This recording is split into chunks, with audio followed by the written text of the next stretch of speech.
Bonjour à toutes et à tous et bienvenue dans ce nouvel épisode des Blabla de Sandra. Pense à t'abonner, à commenter, à liker et à partager. Je t'invite à découvrir mon dernier bébé de papier paru à ce jour en auto-édition, L'amour minimaliste, une romance qui parle de deuil, de résilience et de renaissance à travers un nouvel amour avec tendresse, humour, passion et sensualité. Fin de la page promo. Aujourd'hui, je vais te parler d'un roman. Je vais te parler de Ségou de Maryse Condé, roman paru en 1984 aux éditions Robert Laffont. Je te lis le 4e de couverture. Jamais écrite jusqu'ici, voici la grande saga africaine. Pour qu'elle fût vraie dans la sensibilité et l'esprit comme dans les faits, il importait que son auteur fût d'origine africaine et connût tout de l'Afrique noire par science et par connaissance intime. Tel est le cas de Maryse Condé. Elle est guadeloupéenne, elle a longtemps vécu dans l'Afrique du Sahel, elle est professeure de littérature négro-africaine à l'université Paris 4 et elle est écrivain et même romancière. Ségou est née spontanément de ce savoir profond et de ses dons. Ségou, c'était à la fin du XVIIIe siècle, entre Bamako et Tombouctou, dans l'actuel Mali, un royaume florissant qui tirait sa puissance de la guerre. À Ségou, on est animiste. Or, dans le même temps, une religion conquérante se répand dans les pays du Niger, l'islam, qui séduit les esprits et se les attache. De ce choc historique naîtront les malheurs de Ségou et les déchirements de la ville de Doussika Traoré, noble Bambara, proche du pouvoir royal. Ces 4 fils auront des destins opposés et souvent terribles, en ce temps où se développe d'un côté la guerre sainte et de l'autre la traite des Noirs. Ainsi, acteurs et victimes de l'histoire, il y a les hommes, mais plus profondément, il y a les femmes, libres ou esclaves, toujours fiers et passionnés, qui mieux que leurs époux et maîtres connaissent les chemins de la vie. Ségou est un roman si riche et si divers qu'on ne le peut résumer.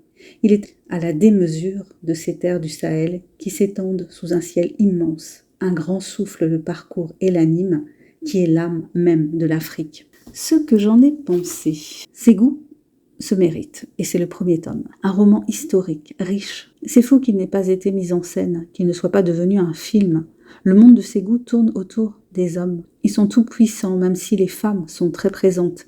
Elles sont épouses et coépouses, esclaves, soumises, se retrouvant obligées de coucher avec leur maître et de leur faire des enfants dont elles ne maîtrisent pas le destin. Les femmes vivent dans l'acceptation de leur sort. Quand on lit Ségou, on pense aux phrases stupides de présidents français sur l'homme africain, pas encore entré dans l'histoire, aveux d'inculture, de bêtises et de mépris. Comment résumer Ségou ? Effectivement, comme dit le 4e de couverture, ce n'est pas évident de résumer ce roman. C'est une fresque qui s'étale sur plusieurs décennies. On suit le destin de la famille Traoré à travers plusieurs décennies. On suit le parcours des fils et de leur descendance, l'un enlevé, pris dans la traite négrière et expédié au Brésil pour l'amour d'une femme, l'autre abandonnant le fétichisme pour embrasser l'islam et révolutionner l'histoire familiale, l'autre fils d'une esclave qui s'est suicidée, tente de faire fortune par ses propres moyens mais n'y parvient pas. Une histoire épique et flamboyante qui donne une vision de l'Afrique telle que les Blancs ont dû la voir à l'époque, quand ils sont arrivés sur le continent.